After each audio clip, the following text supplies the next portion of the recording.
Hello, friends. Welcome to the Ancient Health Podcast. I'm Dr. Chris Motley, and today we have Ben Ahrens with us, and he has a remarkable story. It's a story that's inspirational.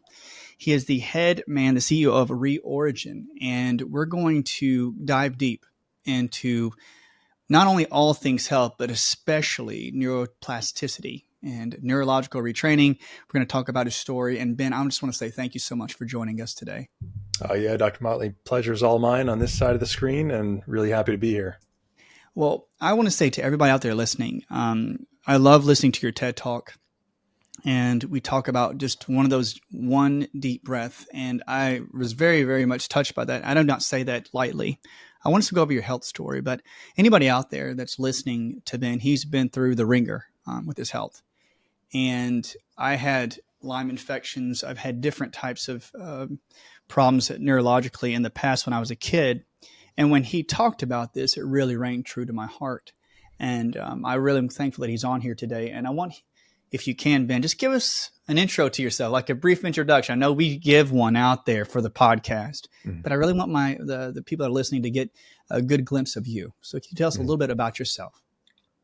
Yeah, I'll take it way back to the beginning. Actually, if you're inspired Yes. to just mention that, at a really young age, I was a really curious person, as probably you were, and most people listening to a podcast like this, just curious to understand how everything works, right? How the things we experience work, and just figure things out. And for me, that led me down a path initially of working and figuring things out mechanistically, but I was also really into learning how, like, what I could do with my body at a really young age. So I enjoyed juggling and learning different skills. And while other kids were playing team sports, I was usually off just figuring out how to balance on a slack line or, juggle 3 clubs or knives or things like that. So yeah, I just had this curiosity for what the physical, being was capable of. And I parlayed that into an interest in mechanics and mechanical engineering, which is something I got into in college. And then parlayed that, kind of melding it back into the physicality in the human body, working as a physical therapist assistant after school, and getting into biomechanics, and ultimately working as an athletic trainer and getting really, really deep into the health and fitness arena. And then that was going on for some time. I was working as a trainer in the winters in Manhattan. I was running a surfing camp, whole other interest and thing I got into in Eastern Long Island in the summer. I was writing a fitness newspaper column throughout the year. And then in my mid-20s, all of this really came to a screeching halt when I encountered a problem that I couldn't figure out using my mechanistic mind and using all the things that I had learned prior. And that was ultimately turned out to be Lyme disease, or Lyme infection. But unfortunately, common scenario, like with many of the people who come down with a really bad case of Lyme, it took a long time to kind of uncover that diagnosis. And then even, of course, when you get there, it's kind of bittersweet because not too many people actually know what to do about it. And it's really ends up being almost up to each individual to kind of figure out how to put yourself back together again, piece by piece.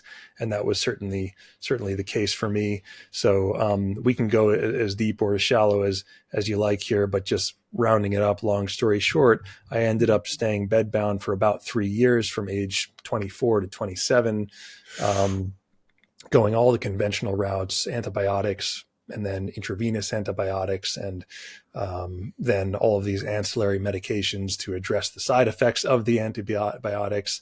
And it was about 3 years of just, constant struggle, getting worse, ended up losing about 40 or 50 pounds of lean body mass, and was unable to walk, and became sensitive to, foods and chemicals and lights and sounds and Wi-Fi and you name it. My whole life kind of consisted of just being in a dark room. And that kind of gets us to the TED Talk, or the essence of the TED Talk, which was the one thing that I had control over was taking one deep breath, one conscious breath. Might seem really insignificant, but at that time, it was really the only thing that I could do. And by taking this one deep breath and consciously learning to release tension Mm, and relax my muscles where everything inside me was screaming to tense up and keep resisting and fighting. mm, Eventually that led to a little more wiggle room sort of in my nervous system, and kind of very slowly, step by step, led to slow uh, regaining of some energy, some clarity, that then led me to be able to take other steps, and gradually, eventually, spiraled into more of an upward spiral, and ultimately back to full health. Obviously, there's a lot of steps in there, but that's what we can get into. I remember. I love that you found the one thing that actually. I love the word term wiggle room, because I know a lot of people out there listening, and they don't feel like they have any space. And with your health story, I thought one of the most profound things was when you said that your legs had gone numb and that you were trying to take a step when you were doing a surfing competition, and like you basically couldn't move properly, and then the next morning you got up and you looked at your shoes, and your shoes didn't even look, you didn't know what your shoes were, like I didn't know what to do with them. And people out there listen to them, they're like, they want to know that there's wiggle room, that there's an upward movement trajectory, because I know that as well as you do, that people have Lyme disease and Lyme infections, they literally, their brain is so foggy and they feel so bad in their neurology that basically sometimes they can't think clearly. And you mentioned that, you talk about that in your story. Now, the one deep breath, the thing that I was really really impressed with was when you started doing it daily. And I don't take any of these things very lightly. When you have that one thing neurologically, can you talk about how it affected your neurology, how it trained your brain, like the habit? And for people out there, is like, can we do something to retrain our brain? Mhm.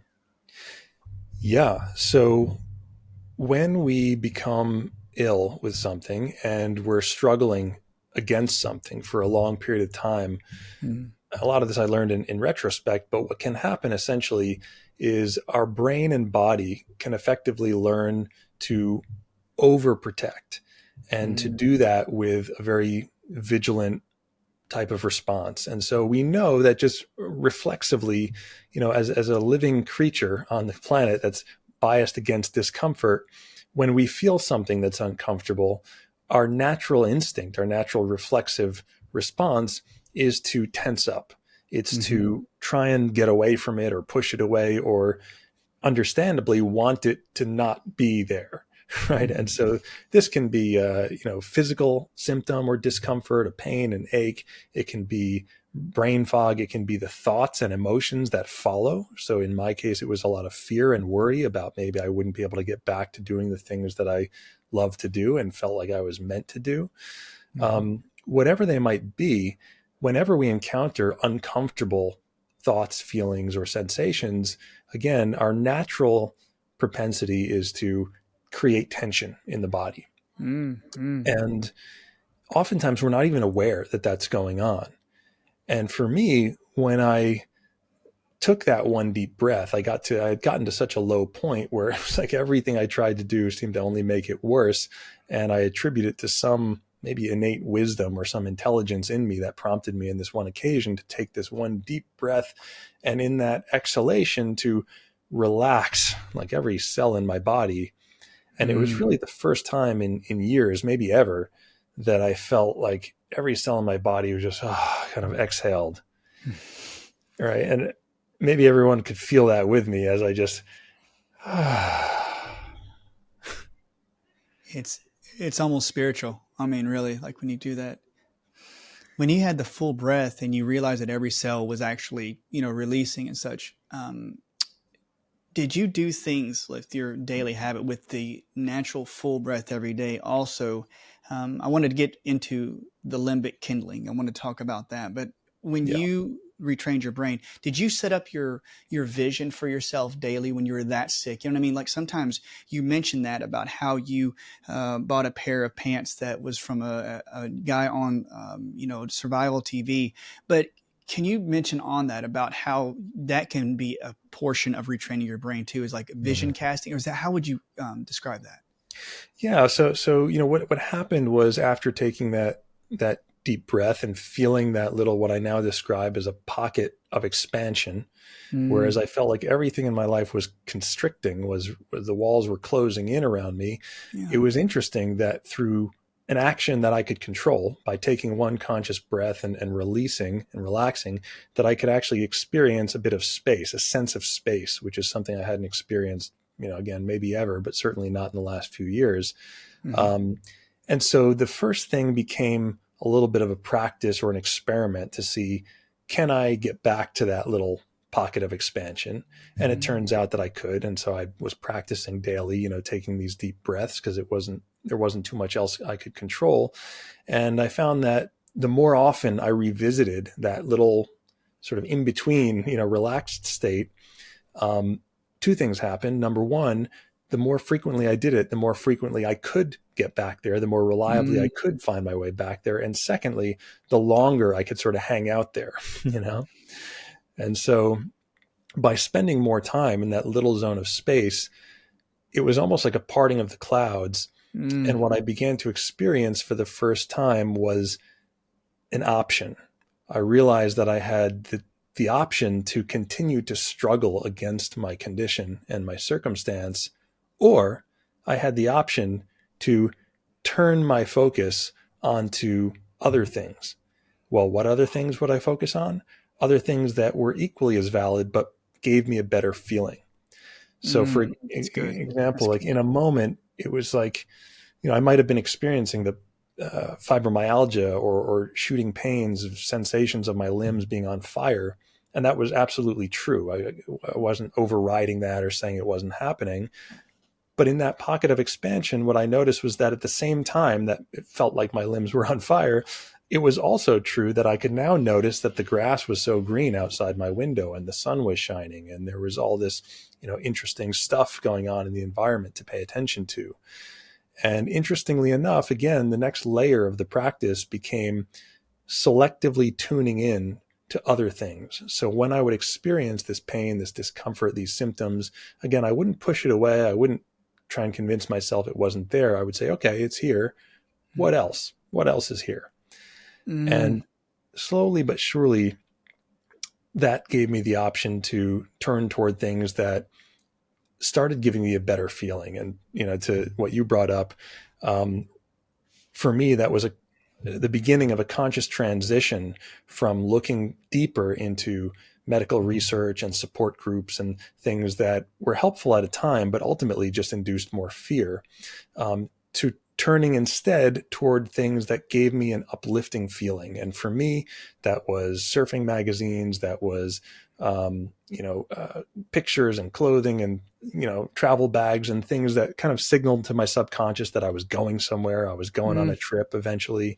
And so I kind of started to overhaul my environment to get rid of some of all this like medical, stuff that reminded me of the direness of the situation, and started to put things in my field of view that would give me a sense of levity. I think it's a beautiful way to put it that when you start to learn how to retrain and try to look, like you say, on the bright side. I remember when I had infections, like when your heart's beating out of your chest, and individuals out there listening are like, yeah, those symptoms that are just like, you can't think of anything else. And like you said, just to have your brain look in a different direction is hope for some. And that's what I loved about, like when we talked about limbic kindling. Now, can you describe when with your situation? Many people out there have gone through the fear and they're going through like how to reset and retrain. Can you describe to us what you mean by limbic kindling, and also how it's related to chronic illnesses? Hmm. Yeah. So, in this day and age, like there's a lot of talk around trauma and traumatic events. And typically when we think of something like trauma, like a big T trauma, we think of Mm-hmm. a single instance, a single event or scenario. But actually what can happen is the brain and nervous system can register small, almost insignificant or almost imperceptible amounts of stress, um, that can accumulate over time. And Mm-hmm. over the course of a lifetime, our whole nervous system can accumulate um, lots of different stressors from the environment, from past experiences, from the foods we eat to the thoughts we think, all of these different things kind of find their way in there and accumulate to what's known as a total stress load, allostatic Mm. load.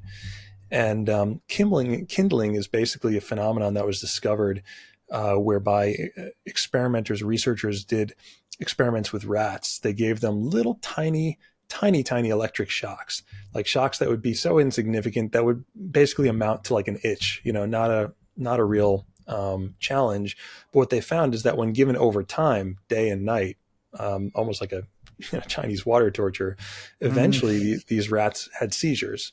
So those Whoa. little tiny stressors would mount up to the point where it would overwhelm their nervous system over time, and create this hypervigilance.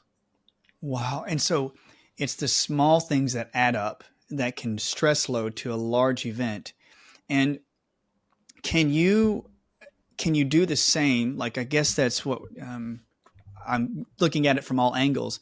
If you're able to do that in a those short increments to cause like like Chinese water torture, can you do that too as well? Like in the positive aspect, it's like you Mhm. can like actually help your brain do those small steps to sort of accumulate to something bigger. Yes, exactly. So just on the cumulative side, this is one of the reasons why it's so hard for mainstream practitioners to figure out conditions like Lyme disease and chronic fatigue, Mm, um, and also why when it comes to these sort of complex chronic conditions, you might have 100 patients with 100 different expressions of the same condition or mm, different reactions.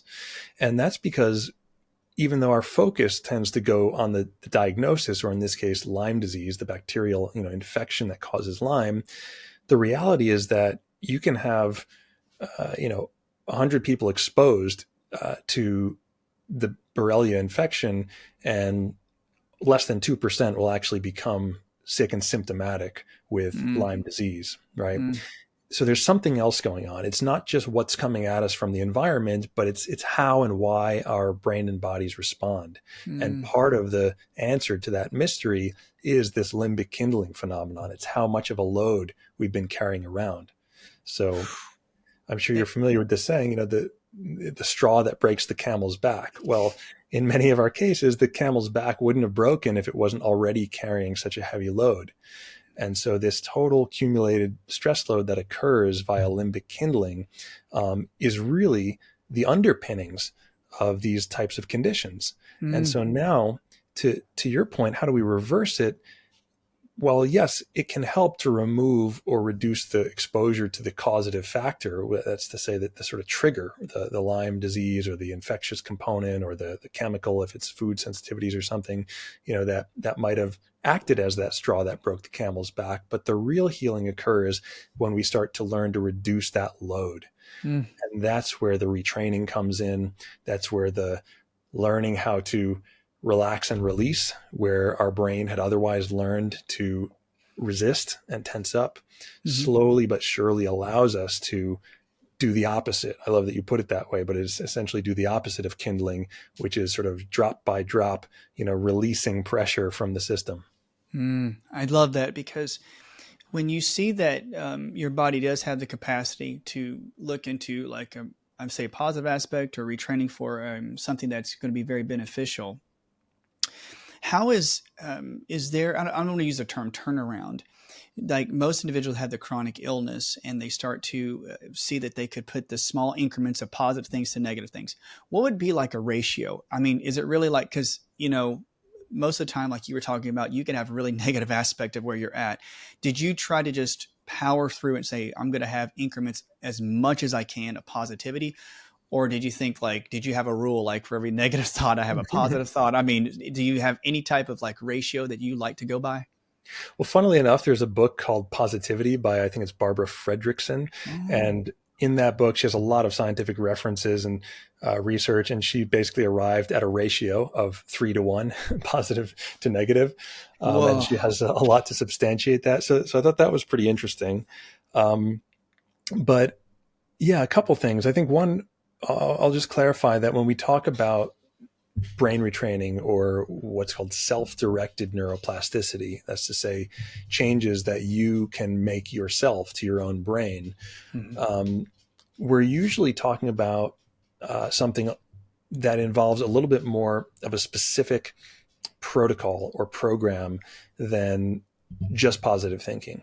Mm-hmm. And I will say that positive thinking is an important thing.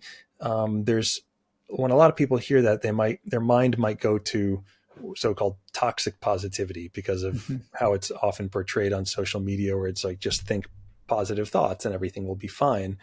And in reality, when we talk about positive thinking, it's much more about filtering, about retraining the brain's filtration mechanism to be able to pick out what's uh, what's beneficial uh, Ah, from what's less beneficial. Uh, yes. and so I can get a little bit into like, sort of the protocols and things that we use around retraining, but the mood elevation or the learning how to refocus on the positive aspects of something is really just one aspect of the brain retraining. Mm. So, like when you have, like, I think about these things, like you say, like 3 to 1, and there are different aspects for each person. With your techniques and with your therapies, do you find that, of course, people are different? And does it vary the degree of limbic or brain training, retraining, just according to their stage of their chronic infections? Or have you found, like, like one set of therapy guidelines helps with Mhm. most people in the chronic condition, or does it vary by degree? It definitely varies by degree. What we find is that there are common phases that people go through. Because when people come to a program like mine, the Reorigin program, they're coming from a really diverse background. Some are coming with chronic fatigue syndrome for 20 years. Others might be coming with chronic Lyme or chronic pain. Others might be coming with depression or just low energy. And Mm-hmm. so obviously they're coming from different places, um, but they're approaching it with similar tools. And typically what we see is that there are three sort of distinct phases people go through when learning to retrain. And those we refer to as isolate, integrate, and improvise.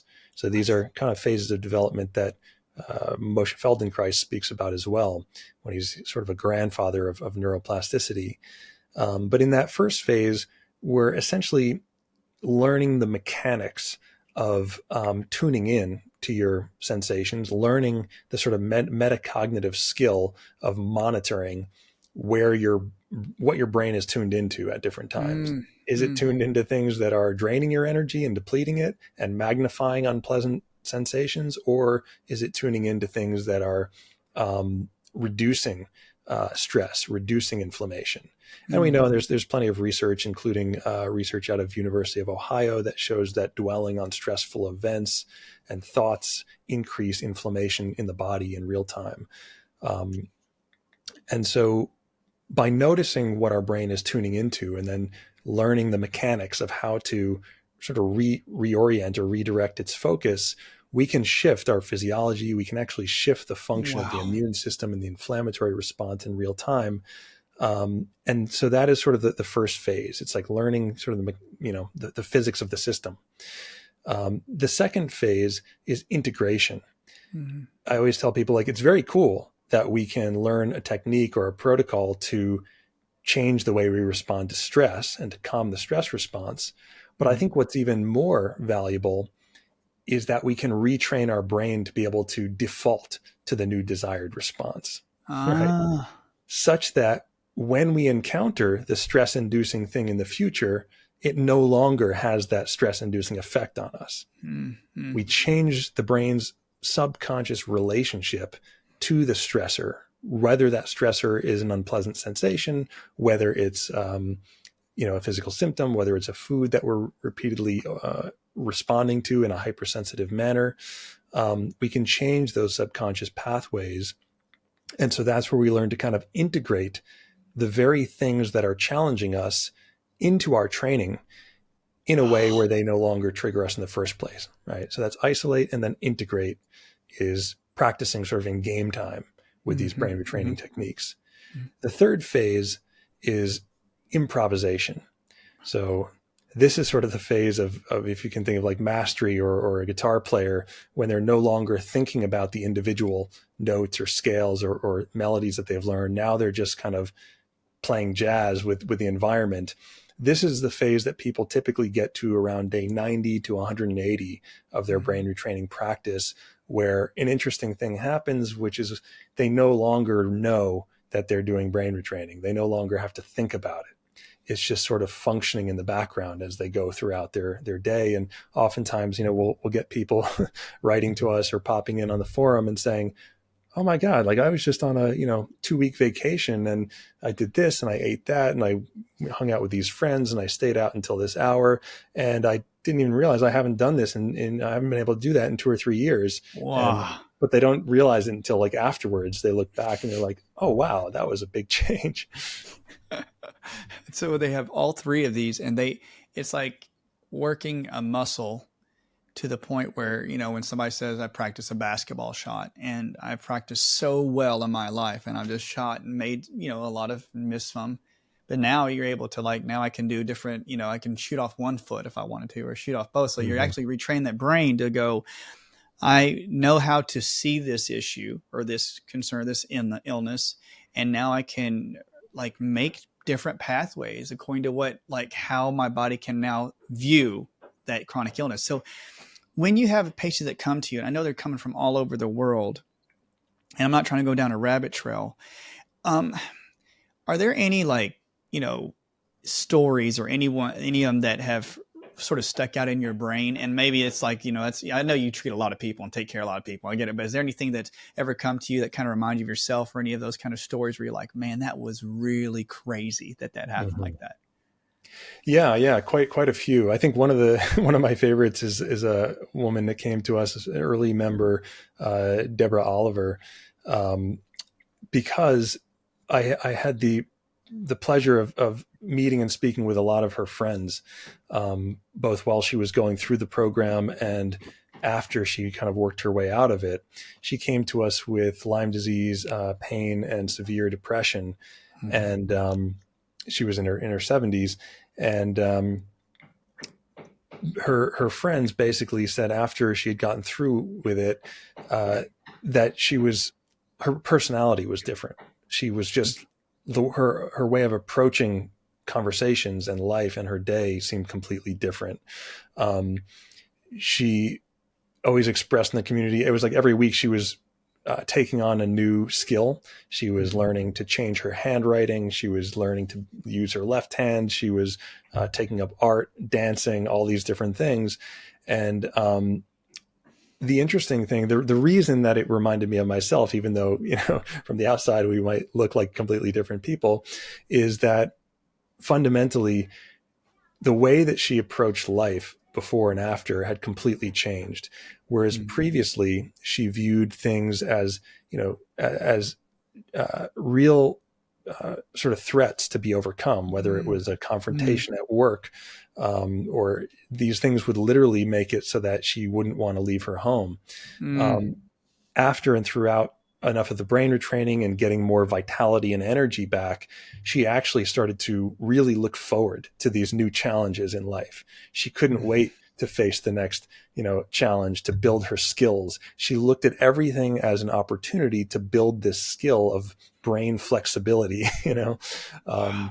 I love it. And that was very, very much like me, in a sense that, I did find that despite my interests and fascinations with the physical stuff at a young age, I also found that my world was starting to kind of get smaller, and I would take these challenges, especially in my early and mid 20s when I was starting to get sick and go into that downward spiral.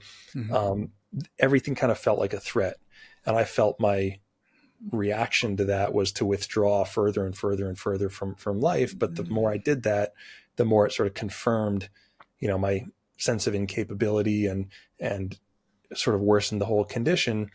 And brain retraining gave me that capacity and that curiosity to start to go back into the world, to play with these things that were previously kind of really scary and intimidating, but to do it in a sense where it was no longer my goal to, win the argument or beat the thing or gain success over the thing. My sole goal was to retrain my brain.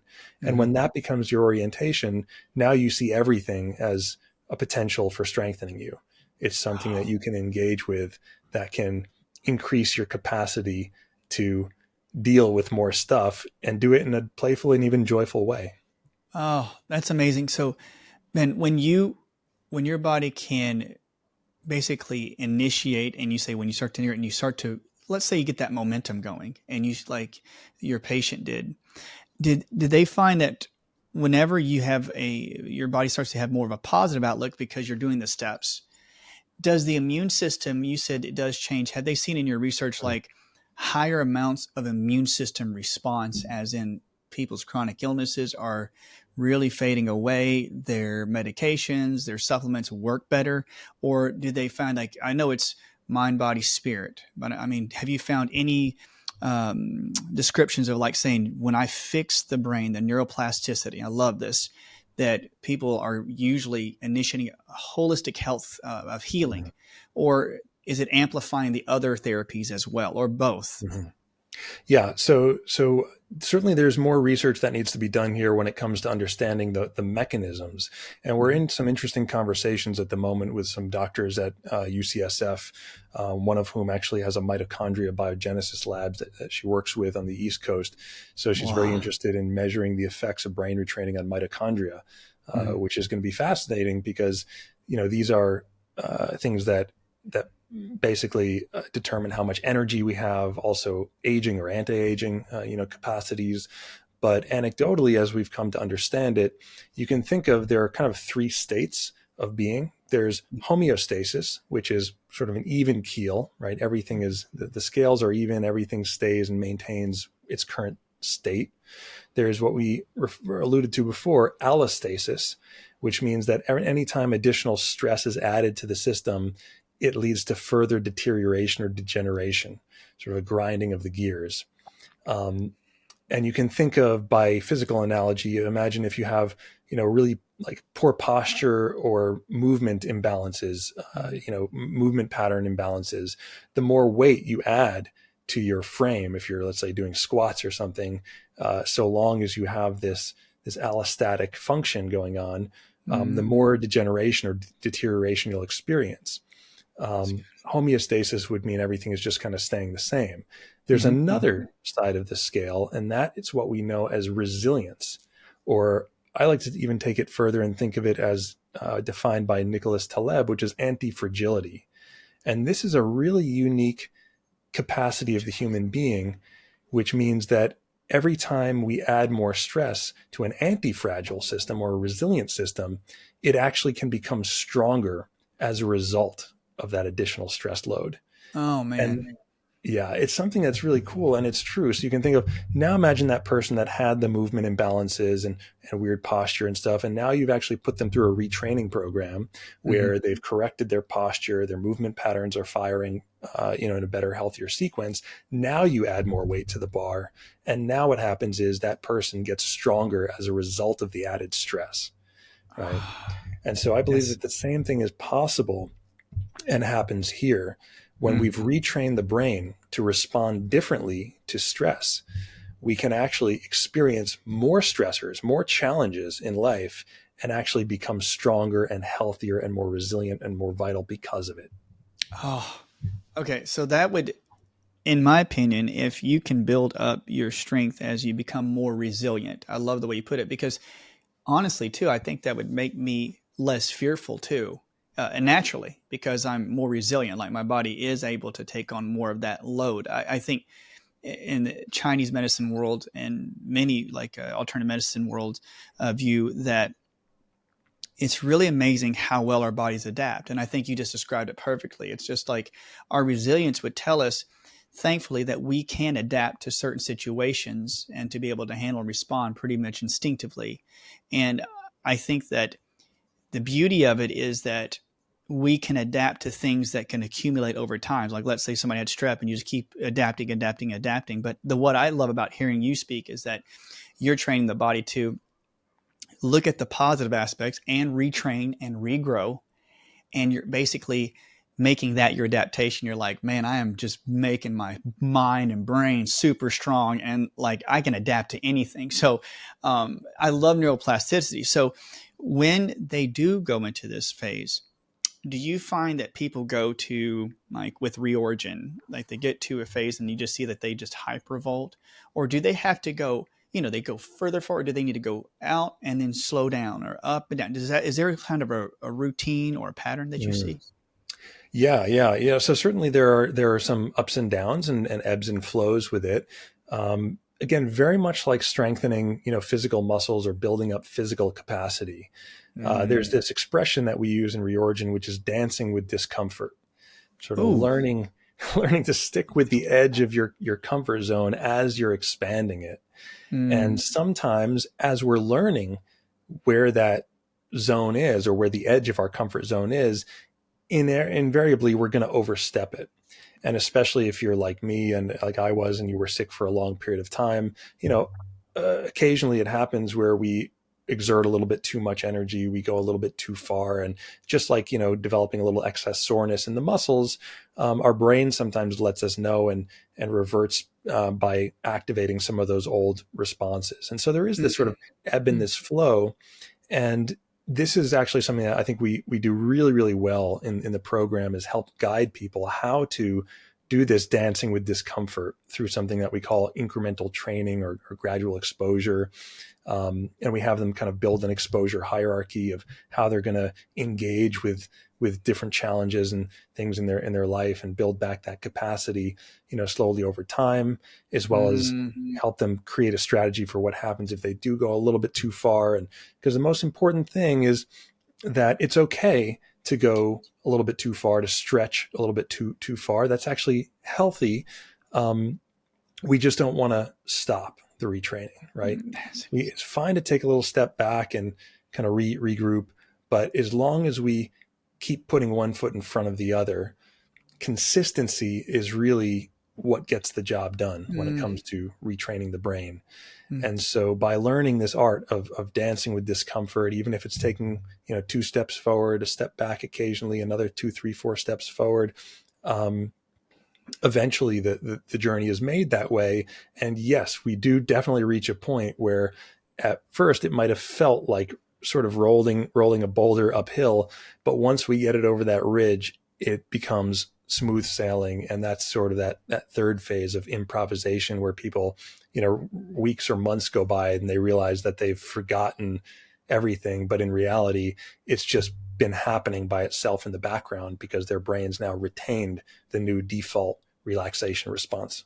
Oh, see, I love that because it reminds me, Ben, of the old Shaolin kung fu monks, and I remember it totally. This one Shaolin monk was saying that he would do certain practices, like you say, dancing with discomfort, to like create some form of discomfort or pain in his joints or something when he would do his practices. He said because I guess the scientist on the documentary was saying that the more they trained their pain receptors, like in some way, and it grew, like their brains changed, where they Mm-hmm. almost didn't say they enjoyed the pain, but they saw the benefit of it. Like they knew that there was some form in that discomfort that it was going to bring something better for them in the future. So they, instead of looking at the present where it's always hurting, I'm just like Mm-hmm. the future, I'm like, oh, this is actually going to bring me something good. And that's why I think the brain is such a beautiful thing. And Mm-hmm. when you talk about neuroplasticity, some individuals may not know exactly what it is and such. What are some of like the main people, and I know this could go down to a whole rabbit trail, but are there certain books apart from your own writings do you like to have people read so that people can Mm-hmm. learn about this? Yeah. So neuroplasticity, when we talk about it, it's basically just the brain's ability to adapt and change throughout life. Mm. Whereas it used to be thought that the brain was sort of fixed by a certain age, and then everything was just degenerating from there. We now know that that's really not the case, especially Mm. in humans, where we come out with our nervous system very half baked. If you think of an animal like a horse or something that's born and stands up and walks right away, and already its nervous system has the walking program installed, whereas a human, it takes 2 years to get there. Same thing with speech and communication. These are with that sort of freshly formatted hard drive that's unique to the human comes the capacity to continue to learn and adapt and change and evolve all throughout life. And so neuroplasticity really is just what gives us that edge over other species, which is the ability to continuously adapt to changing environments throughout our whole life.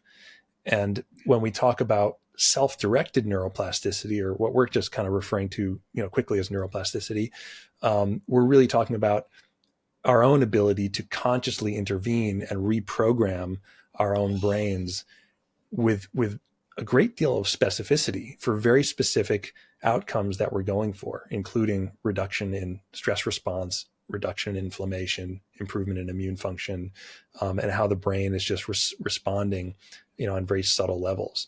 And so I think some great grandfathers of neuroplasticity and people to read are Dr. Neumann Deutsch, wrote The Brain That Changes Itself and the Brain's Way of Healing.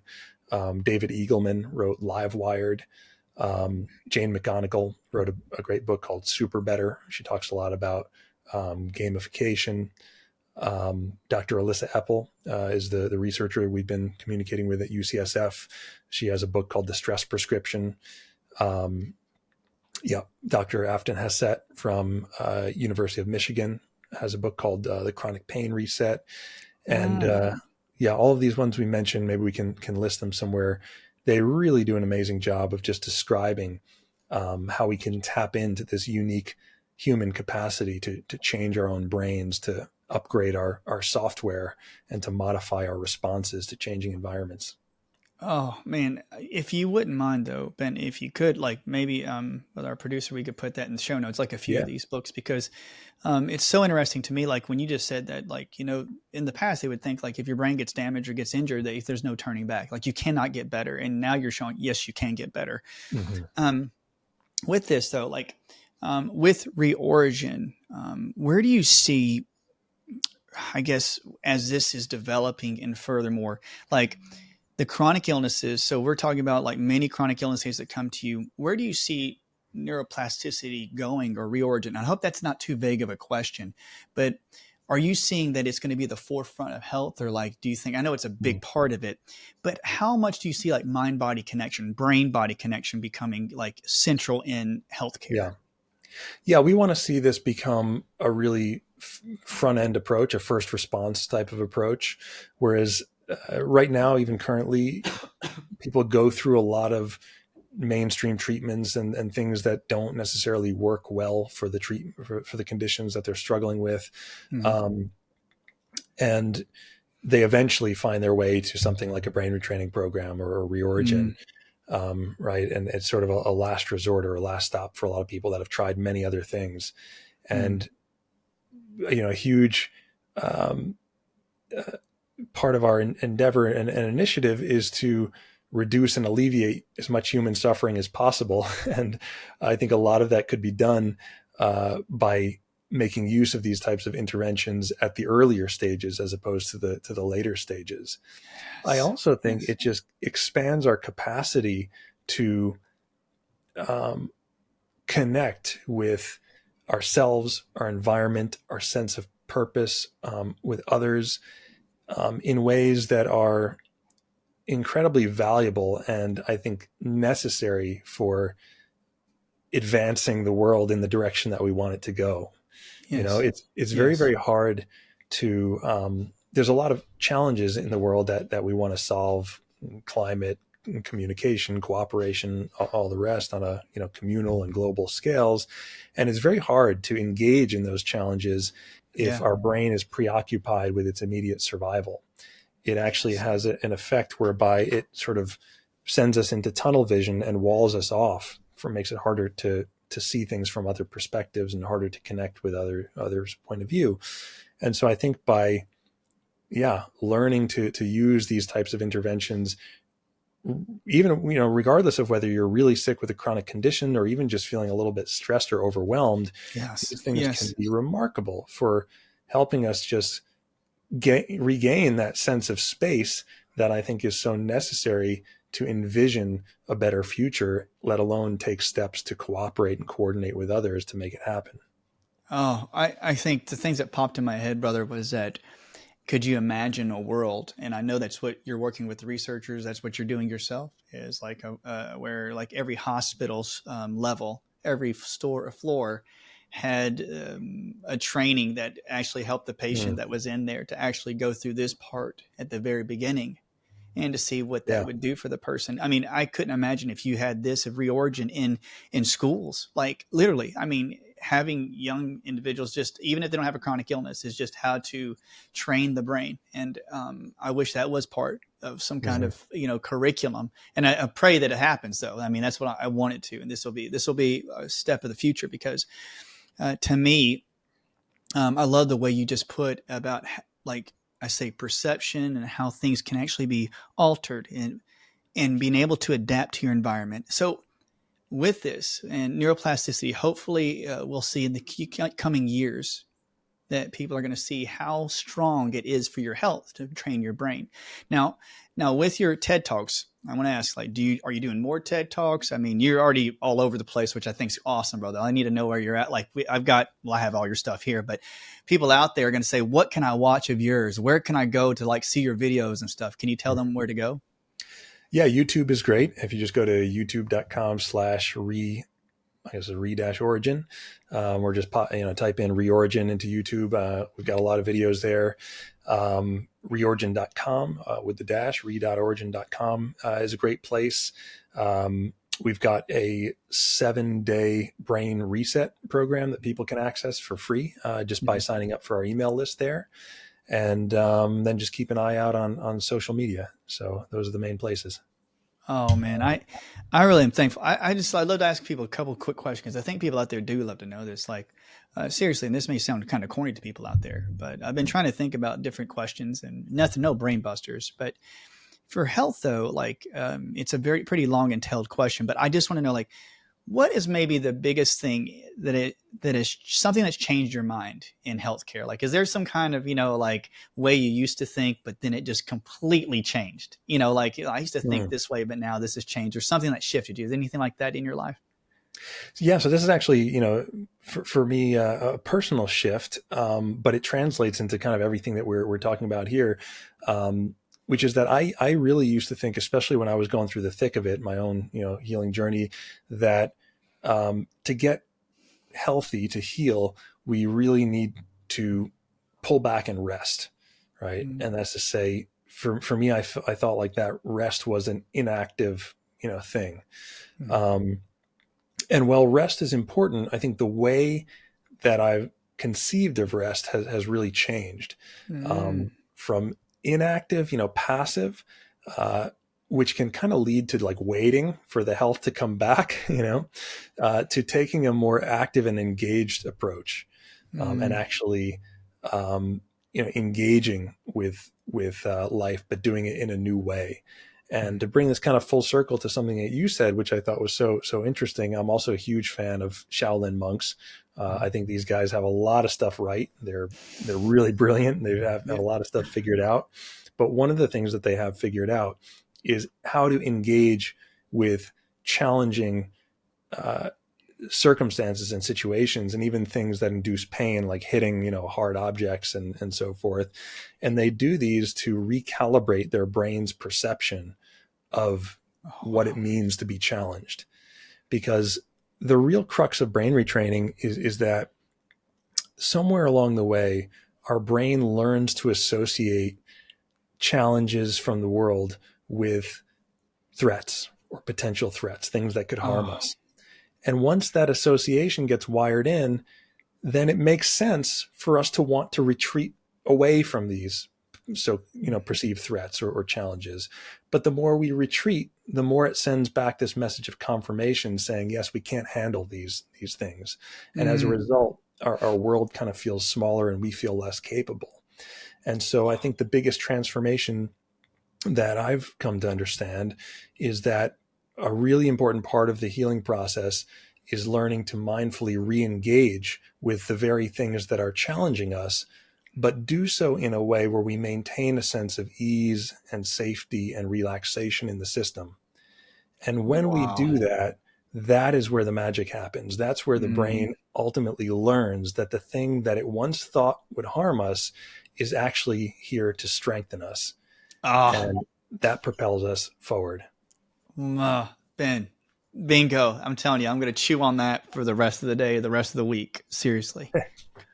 And then one more thing I want to ask, like before we wrap this, because I'm so glad we got to talk. This was a great convo, my man. What about like when people ask, like, what is the like to grow our brain? Is there any type of music or any type of like sound therapy that you would recommend? Because a lot of people ask me that. I mean, like, is there anything that you recommend that people do that and they can start off and see their brain grow? Yeah, so brain absolutely loves novelty. The more brain circuits or sensory circuits we can activate at once and recruit, the better. And so I would recommend moving to music and moving to different kinds of music, right? So this can be, it can look like dancing, although it doesn't have to. It can look like just changing your pattern of breath. But when you listen to different types of music and, change things, maybe venture into new tastes and new categories, and move your body in different ways accordingly, move your breath, you're tuning into your senses, and you're actually, you can think of it like your nervous system kind of lighting up and branching out in ever more intricate ways. So novel movements, listening to novel sounds and music, combining the two together. There's a saying, I think Jim Quick says this a lot: your brain grooves when your body moves. So your brain develops these new grooves, when your body's in motion. So combining movement with listening, with synchronization, with novelty, bingo. Wow. Man, I want everybody out here to go visit Reorigin and go see Ben and just check out all the information he has. I love looking at his Instagram page, and I love looking at his YouTube videos. I actually like when you're talking about the deep breaths. The one thing that was really, really keen, my man, was that when I had Lyme infections, I mean, it registered with me, and so it resonated, and I could tell in your heart. And I want everybody else out there to know that you can tell that he's very fervent and he has a passion for what he does, and he does tell you like from his heart. So Ben, we're really thankful that you met with us today. I hope in the future, my man, if you ever want to come back on the podcast, we can talk to you about more neuroplasticity, more new things. That let's always keep in touch, and we really appreciate it so much. Thank you for coming on with us today. I really do. Yeah, thank you, Dr. Motley. Yeah, it's been again, pleasure's all mine. Really enjoyed the conversation. Really great. So everybody, remember, follow, subscribe, and just hook up to Reorigin. I want you guys to hit the small bell emblem on the podcast to get reminded whenever you have new podcasts coming out. If you guys like this type of conversation that I had with Ben, please send us some comments, send us some questions, and then we can try to put more content about brain health and neuroplasticity out there. So from all of us here at the Ancient Health Podcast, until next time, thank you guys so much. Hope you guys have a great day.